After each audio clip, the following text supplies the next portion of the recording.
So the first ultra marathon I ever done was a 200-mile adventure down Offas Dyke. I got on a train from Cardiff up to North Wales, got off the train, spent the night at my uncle's house, and then the next day, as the rain was beating off the floor, I set off on an adventure that would change my life forever.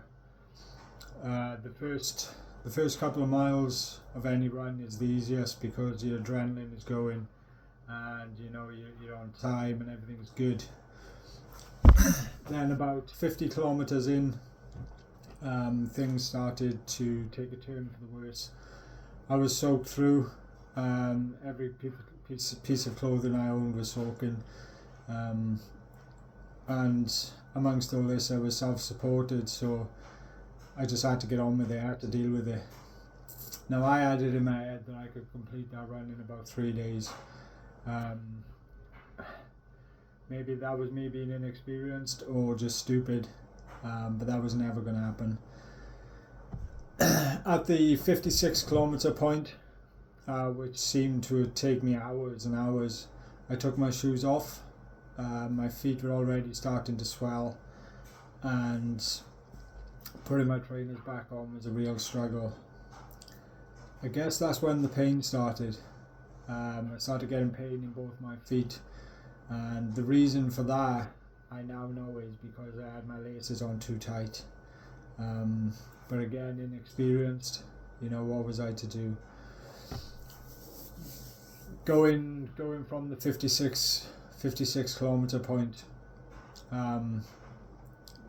was absolutely incredible. The rolling hills, the elevation, everything was just fantastic. Even though the rain was pouring, the views were keeping me going. And the reason I done that adventure was to push myself out of my comfort zone, and to find out things about myself that I never knew existed. And I most certainly done that too.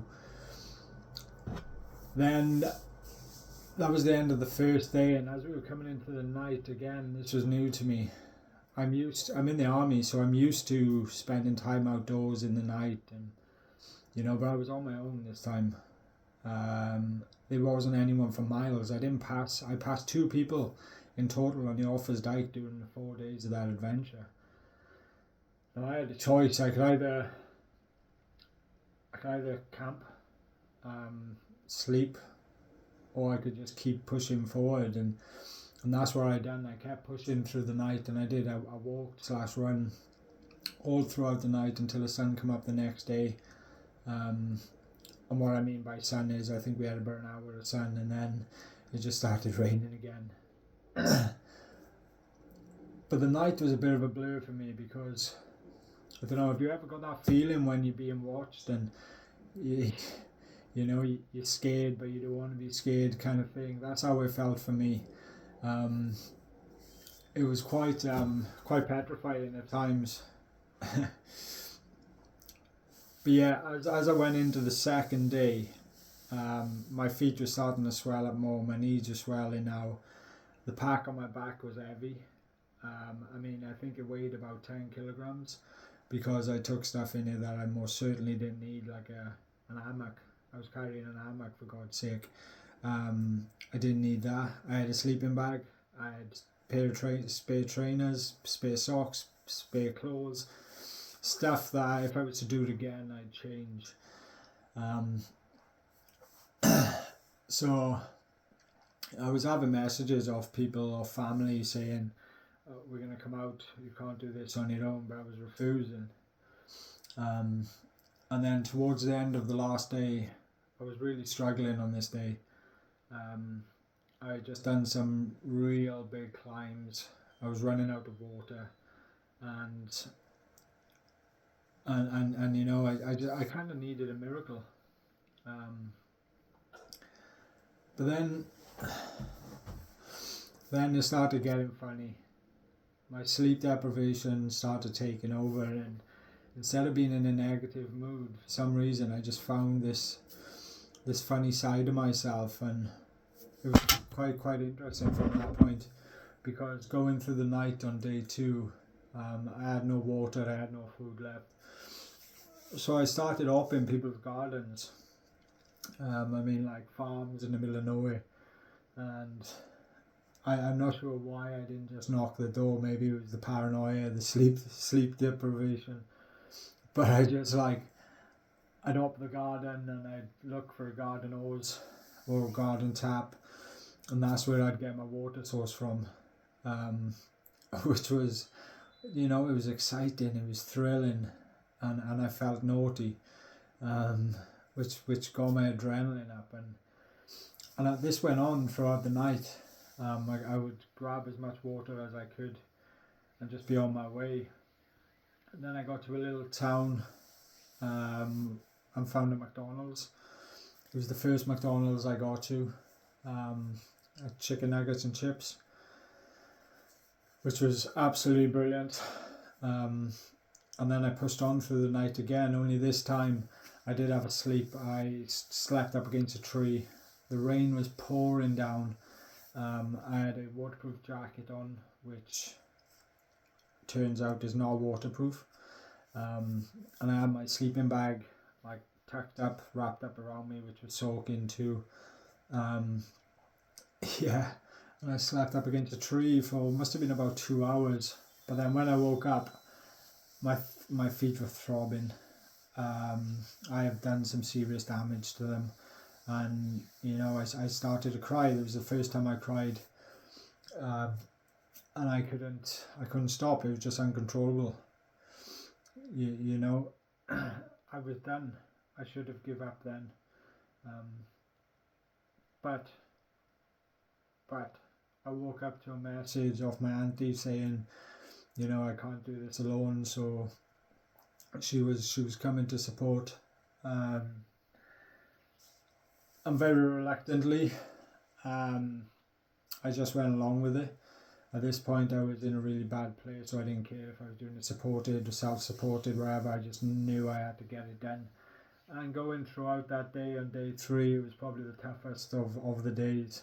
I just kept breaking down and crying. There's a guy called Phil Adams who I look up to. He commented on one of my posts, and I just cried, really. I just cried and cried and cried. The rain. I was angry. I was thirsty. My auntie was still hours away, and I needed another miracle. And then after I cried, I wiped the tears from my face and I googled places to eat near me, bearing in mind I was in the middle of bloody nowhere.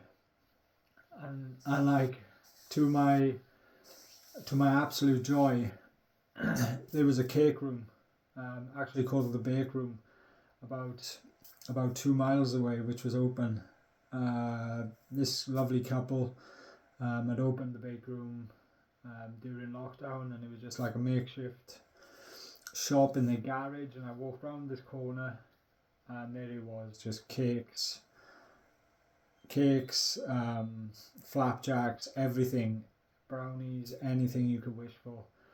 And I literally seen these people, and I just, the tears were just running down my face. They made me coffee, and we're still friends now. I've recently popped back to see them just to thank them in person. And I tell you now, that actually saved me, because I was in a bad place then. But after leaving them, I was on my way. I was full, I was ready, I was raring to go again. I couldn't run at all at this point. I was walking, and then I come round the corner. My auntie was there in her car, my sister, my brother-in-law. There was a few different people there, and I was like, I needed this boost, doing my first long distance ultra, my multi-day event. I was in over my head. And I'd say that very lightly. I was well out of my comfort zone, but I'd seen them and it kind of perked me up.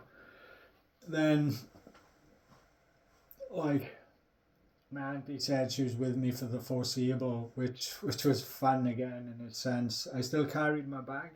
I refused to give my bag at first.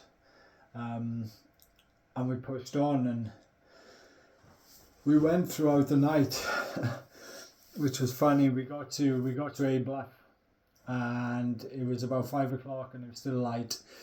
I remember looking around thinking, I'm going over there now. And I had a choice. I could either have a sleep and go for it in the morning, or I could go for it now and try and finish, in 4 days. I wish I had waited. I went over in Ablath. It was pouring down with rain. It was sideways. Wind was absolutely incredible. And I remember curling up behind a rock to hide from the wind, to have some shelter. Every step I was taking was like shards of glass. And that's no exaggeration. It was awful. But again, I was testing myself. I was pushing myself out of them boundaries. And I got down the other side, and it was about a 10-12 kilometre route to where my auntie was parked on the other side, and it took me about 4.5-5 hours. It took me a very long time. So when I got down the other side, I was like, "Where's my auntie? She's not here. She wasn't where she was supposed to be," which meant I rang her and I said, "Beep your horn, where are you?" Bearing in mind it's like 2-3 in the morning, so I could hear her horn, and it was like through this farm. And so I climbed over the fence, ran through the field, and a little voice popped out of a window in this farm. And bearing in mind I was really sleep deprived, paranoid, didn't even know if it was real. But this person started having a go with me out the window, saying, "Get off my land," and I thought I was going to get shot. So I just ran, jumped in my auntie's car, and I was like, "Go, go, go!" And that was the end of night 3. She took me then to this lovely little shack apartment, as it was, where we spent the night, or a couple of hours. I was back up by 6 o'clock, I know that. And off we went. I had like 1 day left, and this day was the worst. I was quite prepared to give up. I remember being really low and thinking, I can't really be bothered for this anymore. And I just remember walking away from my auntie. I didn't even say goodbye. I just went. I was in a really bad place. I wasn't eating enough. I just didn't know anything. I just didn't know anything about ultra running or anything to experience. It was all new to me. But I got on with it, and then I could feel myself, getting closer, and we got to a point where I could have carried on going down Offas Dyke and finished Offas Dyke in about 30 odd miles, or turn right and head home, which added an extra 40 odd miles onto my route. And for some bizarre reason, I just wanted to head home, which see me up to 200 miles, and that's what we done. I remember saying to her, "I'm done now, I'm finished, I'm going home," and she said, "That's good, get in the car." I was like, "You don't understand, I'm going home, I'm running home." And that was the journey really. We headed towards Aberdeen, limping, walking, crawling, crying, all of the above. And as I was getting closer to Aberdeen, I could just feel my feet coming back to life, and I started to run. And when I got up, I got in Llugoid there, and there was people out on the streets banging pots and pans for me. It was absolutely incredible. You had kids out on the street, and I was like, "Oh my God, this is absolutely incredible," because if they can see me doing this, pushing myself out of these limits, and they can do it as well. And they can just know that there is no boundaries to what we can achieve. And then I got to Cummaman, and there was just hundreds of people. Hundreds of people just there waiting for me.